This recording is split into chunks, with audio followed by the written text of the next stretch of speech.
Hey guys, welcome back to my channel, A Day with Pay. Today I'm going to be showing you guys some of the squishies I got today with me and my grandma.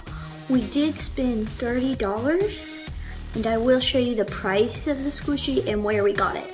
So if you like it, you can get it.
Hey guys, thank you so much for watching. Please subscribe, and I hope you like this video. Hope if you like them, the squishies, that you can go check them out and see at your local, like Five Below, Target, and Dollar Tree. If you can find any squishies.